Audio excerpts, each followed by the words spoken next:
شروع اللہ کے نام سے جو نہایت مہربان اور بے حد رحم والا ہے۔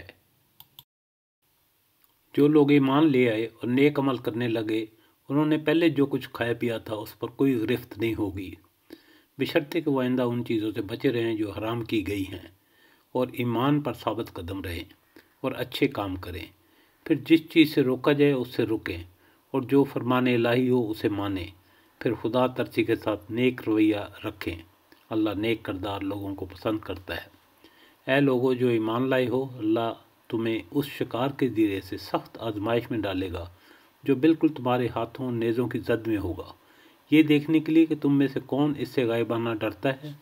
پھر جس نے اس تنبیہ کے بعد اللہ کی مقرر کی ہوئی حد سے تجاوز کیا اس کے لیے دردناک سزا ہے۔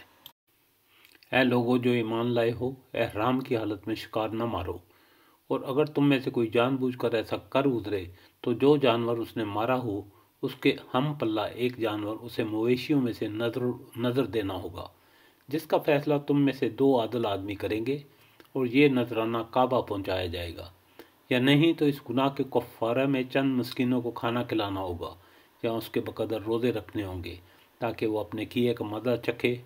پہلے جو ہو چکا اسے اللہ نے معاف کر دیا، لیکن اب اگر کسی نے اس حرکت کا اعادہ کیا تو اس سے اللہ بدلہ لے گا۔ اللہ سب پر غالب ہے اور بدلہ لینے کی طاقت رکھتا ہے۔ تمہارے لیے سمندر کا شکار اور اس کا کھانا حلال کر دیا گیا ہے، جہاں تم ٹھہرو وہاں بھی اسے کھا سکتے ہو اور قافلے کے لیے زیادہ راہ بھی بنا سکتے ہو۔ البتہ خشکی کا شکار جب تک احرام کی حالت میں ہو تم پر حرام کیا گیا ہے، بس بچو اس خدا کی نافرمانی سے جس کی پیشی میں تم سب کو گھیر کر حاضر کیا جائے گا۔ اللہ نے مکان محترم کعبہ کو لوگوں کے لیے قیام کا ذریعہ بنایا، اور ماہ حرام اور قربانی کے جانوروں کلاووں کو بھی اس کام میں معاون بنا دیا تاکہ تمہیں معلوم ہو جائے کہ اللہ آسمانوں اور زمینوں کے سب حالات سے باخبر ہے اور اسے ہر چیز کا علم ہے۔ خبردار ہو جاؤ، اللہ سزا دینے میں بھی سخت ہے اور اس کے ساتھ بہت درگزر اور رحم بھی کرنے والا ہے۔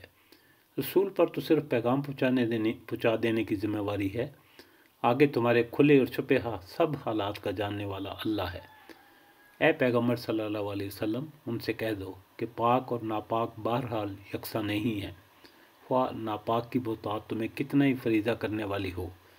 پس اے لوگو جو عقل رکھتے ہو، اللہ کی نافرمانی سے بچتے رہو، امید ہے کہ تمہیں فلاح نصیب ہوگی۔